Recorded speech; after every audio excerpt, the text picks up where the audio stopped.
जय गुरु जी। मैं अपना सत्संग बहुत टाइम से शेयर करना चाहती थी, पर मुझे समझ नहीं आता था कि मैं क्या बोलूं, क्या नहीं बोलूं। जो मेरे साथ घटा, जो गुरु जी ने मेरा कष्ट काटवा दिया, मैं कह सकती हूँ कटवा दिया, वो मैं कभी मुझे लगता है शब्दों में बयान करना मेरे लिए बहुत मुश्किल चीज़ है। पर मैं उसको सत्संग के साथ शेयर करना चाहती हूँ। मैंने गुरुजी का इस साल बर्थडे मनाया, मैं क्या, मेरी फैमिली सब।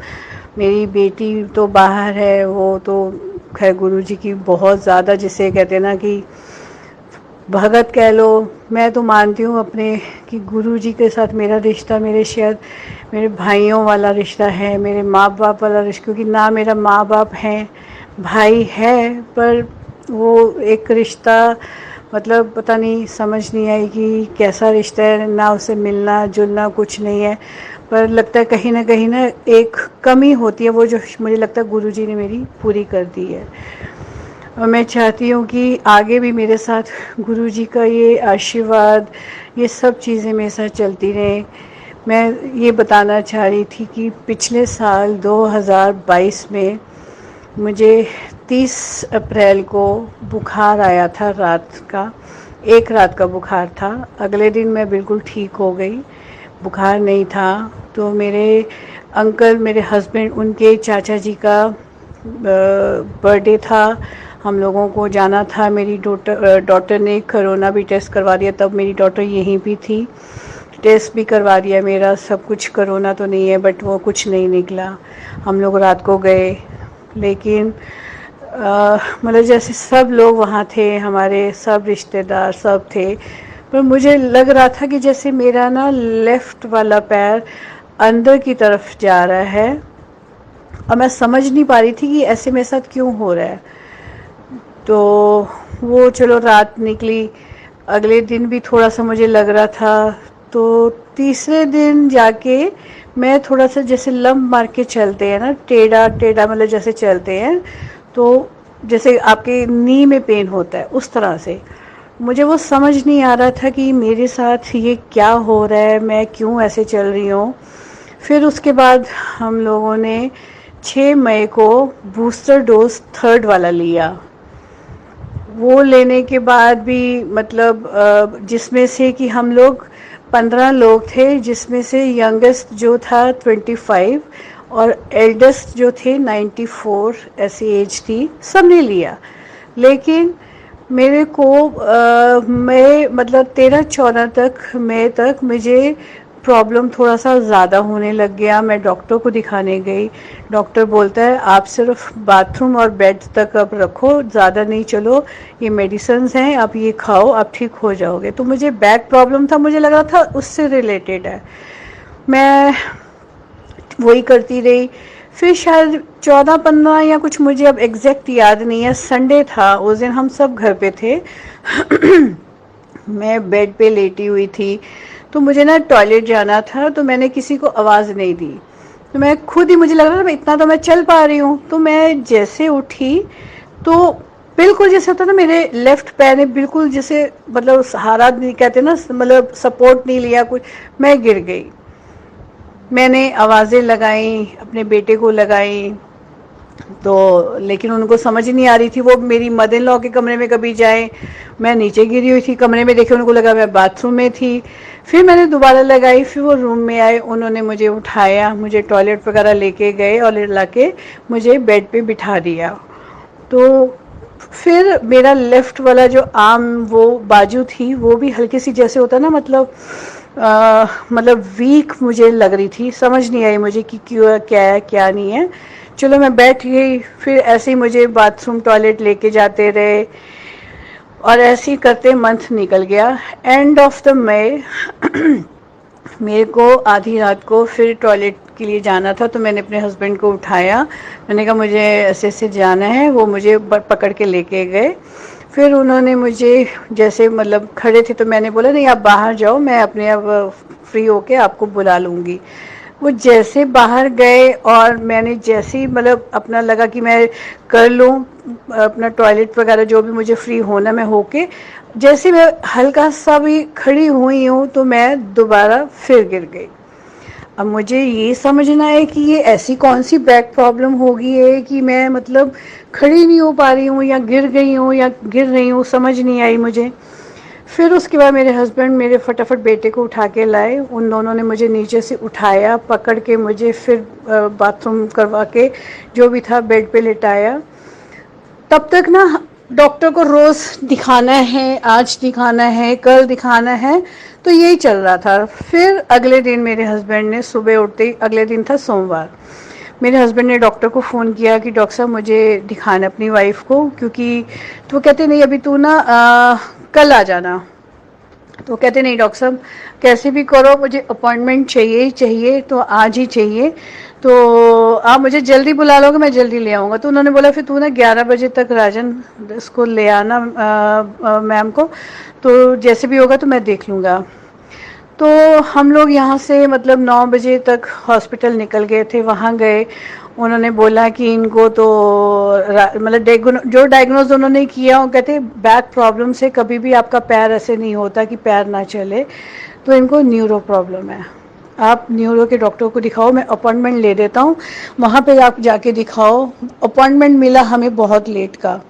फिर इन बिटवीन हम लोग फरीदाबाद वापस अपने शहर आ गए, अपने सिटी में आए तो दिल्ली से। तो मेरे हस्बैंड ने ना बोर्ड देखा कि डॉक्टर का बोर्ड, वो भी न्यूरो का डॉक्टर है, तो कहते एक बार चलो इसको भी दिखा लेते हैं। मैंने कहा ठीक है दिखा लेते हैं। हम लोग दिखाने गए, उन्होंने सेम चीज़ बोली, आप कल ही एडमिट हो जाओ। पूछा मेरे से कब से है क्या है। मैंने सब बताया उनको। फिर उसके बाद हम लोग दिल्ली वाले हॉस्पिटल चले गए, वहाँ उन्होंने भी सेम चीज़ें वही बोली कि न्यूरो की प्रॉब्लम है, तो आप आगे एडमिट हो सकते हो, ये वो ठीक है। उस दिन फिर हमने नेक्स्ट डे एडमिट होने का किया कि हम एडमिट हो जाते हैं। तो मुझे ट्यूसडे को सुबह उन्होंने बोला था डॉक्टर फरीदाबाद जो हमारे यहाँ फोर्टिस में कि आप एडमिट हो जाओ, तो मैं एडमिट हो गई। डायग्नोज फिर उन्होंने मेरे एमआरआई हुई, टेस्ट हुए। गुरुजी से मैं बस कहते हैं ना कि मैं बस हाथ उस टाइम जोड़ती रही, क्योंकि मन में कहीं ना कहीं गुरुजी के लिए जो पहले नहीं था इतना मानते थे, हम जाते थे बड़े मंदिर जाते थे, पर एक अंदर से ना मतलब वो कहते हैं ना जो एक आप फील लेके मानते हो वो नहीं था इतना। पर उस टाइम पता नहीं क्यों मैंने गुरुजी को ध्याया। मेरे एमआरआई, मेरे जो जितने टेस्ट हुए टफ थे, पर मैंने उनका नाम ले लेके वो मैंने जब करवाए, मुझे वो लगा नहीं कि मेरे टेस्ट हुए हैं। बहुत टफ थे, नर्व कंडक्टर का, मेरी बैक से उन्होंने स्पाइन से वो फ्लूइड लेना था, मतलब वो सारे करवाए। पर वो टेस्ट मैंने करवाए ज़रूर, मुझे बहुत डर था अंदर कि नहीं ऐसे होगा, लेकिन मैं सच बताऊं जो गुरु जी के मुझे लग रहा था कि मेरे, क्योंकि मैं मन में उनको सिर्फ पूरे टाइम दिखाती थी, पूरे टाइम मेरा उसके दिमाग में गुरु जी मेरे अंग संग रहना, मेरे सर पे हाथ रखना, क्योंकि डॉक्टर ने एक एमआरआई की तो सेकंड फिर बोला कि शाम को फिर होगी, क्योंकि इनके ब्रेन में हमें कुछ सपोर्ट मतलब स्पोर्ट्स वगैरह जैसे होते हैं ना वाइट स्पॉट्स वगैरह कुछ ऐसे नज़र आ रहे हैं, तो हमें दोबारा इनका एक और करना होगा एमआरआई और वो कंट्रास्ट होगा। मैं उसमें तो मैं डर गई। फिर मैं कहा गुरुजी अब तो आप ही हो, आप ही मुझे इस मुसीबत से निकालोगे, मेरे अंग संग रहना, मेरे कुछ ऐसा ना निकला है। मेरे तो अभी बच्चों के काम पड़े हैं, सब कुछ पड़ा हुआ है, मेरे हस्बैंड क्या करेंगे, वो चीज़ें मेरे दिमाग में चलती रही। बस गुरुजी का मैं वो जैसे होता है ना, मैं सब सुनती रही, जो सत्संग वगैरह या जो उनके वो भजन जो भी था वो सब मैं सुनती रही।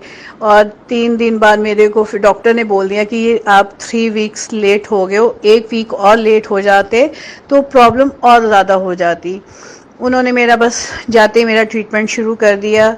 तीसरे दिन मुझे उन्होंने आईसीयू में शिफ्ट किया, 5 दिन में आईसीयू में रही, मेरे को मेडिसिन चढ़ी। छठे दिन मैं 5वें दिन मैं फिर मैं अपने रूम में आई, 3 दिन और हॉस्पिटल में ही, 10 जून को मैं घर पे थी। फिर गुरुजी का बर्थडे भी आ रहा था। इस बीच में मेरी बेटी ने, जब मैं हॉस्पिटल थी तो एक छोटा सा घर पे ही गुरुजी का सत्संग किया था कि मेरी माँ ठीक होके आ जाए। तो वो उन्होंने मेरे को, हॉस्पिटल में किसी को अलाउ नहीं करते कि आपको फ़ोन मतलब रखना, आईसीयू में स्पेशली, तो मुझे वहाँ पे फ़ोन भी अलाउ हो गया। मैंने वो वायर्स लगा के अपने कानों में गुरुजी का सत्संग वैसे सुनती रही, चलता रहा मेरे कानों में, सब मैंने सुना। फिर उसके बाद 10 को मैं घर आ गई।